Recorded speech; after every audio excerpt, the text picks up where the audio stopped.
অফিসিয়ালভাবে দেশের মার্কেটে একদম লোয়ার বাজেট সেগমেন্টে লঞ্চ করে দিয়েছে যেটি তাদের নতুন একটা গেমিং ফোন। ফোনটার নাম হলো Zte Nubia Neo 5G। ফোনটাতে একদম আসুস ROGর মতো ডিজাইন দেওয়া হয়েছে এই লোয়ার বাজেট সেগমেন্টেই। অস্থির একটা ডিজাইন, পাশাপাশি 120 হার্টজ রিফ্রেশের ডিসপ্লে এবং মোটামুটি লেভেলের ক্যামেরা কোয়ালিটিও থাকছে। তো আজকের ভিডিওতে ফোনটার ডিটেলস নিয়ে কথা বলবো। এই ফোনটাতে আপনি গেমিং পারফরমেন্স কেমন পাবেন, এই ফোনটার ক্যামেরা কোয়ালিটি কেমন এবং এই ফোনটা বর্তমানে অফিসিয়াল প্রাইস কত, এইসব বিষয় নিয়ে বিস্তারিত কথা বলবো।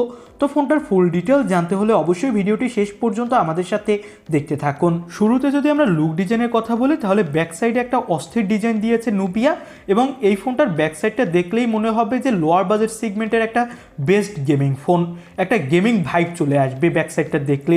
এবং দুইটা কালার ভেরিয়েন্টে ফোনটা মার্কেটে অ্যাভেলেবেল হবে এবং এই ফোনটার সামনে ব্যবহার করা হয়েছে একটা water drop notch cutting display.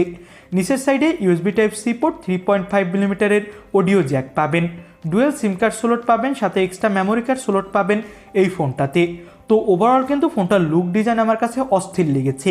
ফোনটাতে আপনি ডিসপ্লে পাবেন 6.6 ইঞ্চি মাপের, যেটা ফুল HD+ IPS LCD প্যানেল, আর এর রিফ্রেশ রেট 120 হার্টজ এবং এর ডিসপ্লে ব্রাইটনেসও কিন্তু ভালোই দেওয়া হয়েছে। সানলাইটে আপনি তেমন একটা ডিসপ্লের ব্রাইটনেস ঘাটতি চোখে পড়বে না এবং এর স্ক্রিন টু বডি রেশিও 85.5%। তো আপনি বুঝতেই পারছেন এর চিন বেজেলসও কিন্তু অনেক কম বাজেট অনুযায়ী। তো ওভারঅল যদি আমি বলি তাহলে আমার কাছে ফোনটার ডিসপ্লে কোয়ালিটি ভালো লেগেছে। তবে এখানে যদি ওয়াটার ড্রপ নচ ডিসপ্লের পরিবর্তে একটা পানসোল কাটিং ডিসপ্লে দিত তাহলে আমার কাছে মনে হয়েছে আরও বেশি জোস হতো, তাহলে ফোনটার লুক ডিজাইন আরও বেশি অস্থির লাগতো বলে আমার কাছে মনে হয়েছে। এবার আমরা কথা বলতে যাচ্ছি ফোনটার ক্যামেরা কোয়ালিটি নিয়ে। ব্যাক সাইডে আপনি দেখতে পাবেন 50 মেগাপিক্সেলের প্রাইমারি ক্যামেরা, সাথে 2 মেগাপিক্সেলের একটা ডেপথ সেন্সর পাবেন এবং এই ফোনটার ব্যাক সাইডের ক্যামেরা দিয়ে ফুল HD+ রেজলিউশনে আপনি ভিডিও রেকর্ডিং করতে পারবেন। আর ফোনটার দিয়ে তোলা কিছু ফটোগ্রাফি আপনি দেখতে পাচ্ছেন, লো লাইটে আপনি মোটামুটি ভালোই ছবি তুলতে পারবেন, তবে ডিটেলস কিছুটা কম আসবে। সামনে 8 মেগাপিক্সেলের সেলফি ক্যামেরা থাকছে এবং এই ফোনটা দিয়ে যদি আপনি প্রপার লাইটিংয়ে ছবি তোলেন তাহলে অনেক ভালো ডিটেলস পাওয়া যাচ্ছিল এই বাজেটের ফোন হিসাবে। তবে ক্যামেরা কোয়ালিটি আর একটু ইমপ্রুভ করা যেত, এখানে ট্রিপল ক্যামেরা সেটআপ দিলে আরও বেশি জোস হতো।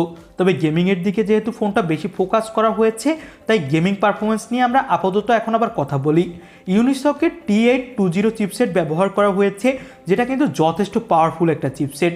এখানে আপনি PUBG, ফ্রি ফায়ারের মতো গেমগুলো অনেক ভালো স্মুথ প্লে করতে পারবেন। পাশাপাশি এর AnTuTu স্কোরও কিন্তু অনেক হাই, 3,51,295 AnTuTu স্কোর দাঁড়িয়েছে এর।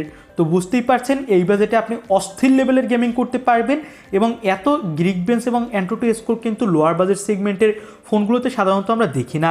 Out of the box Android 13 পাবেন এবং পেয়ে যাবেন MIOS এবং এর সাইড মাউন্টেড ফিঙ্গারপ্রিন্ট সেন্সরটা কিন্তু যথেষ্ট ফাস্ট। ফোনটাতে আপনি পেয়ে যাবেন 4500 mAh ব্যাটারি আর 22.5 ওয়াটের একটা ফাস্ট চার্জার এবং এই ফোনটাতে আপনি 2GB পর্যন্ত র্যাম বাড়িয়ে নিতে পারবেন ভার্চুয়ালভাবে। 8GB ভেরিয়েন্টটা কিনলে আপনি 10GB পর্যন্ত র্যাম পাচ্ছেন। এবার আমরা প্রাইসটা নিয়ে কথা বলবো। ফোনটার 8/256GB ভেরিয়েন্ট এখন 21,499 টাকায় অফিসিয়ালভাবে কেনা যাবে। তো আমার কাছে কিন্তু ফোনটা এক কথায় অস্থির লেগেছে এই বাজেটে। পারফরমেন্সের দিক থেকে এক কথায় সুপার লেভেলের একটা ফোন এই বাজেট অনুযায়ী। গেমিংয়ের দিক থেকে যারা বেশি ফোকাস করেন তারা অবশ্যই এই ফোনটা দেখতে পারেন। তো এই তো ছিল আজকের ভিডিও ভালো লাগলে লাইক করে দিবেন, আর অন্য কোনো প্রশ্ন থাকলে তা অবশ্যই আমাদের কমেন্ট বক্সে জানাতে পারেন। আজকের মতো ভিডিও এখানেই শেষ করছি। আল্লাহ হাফেজ।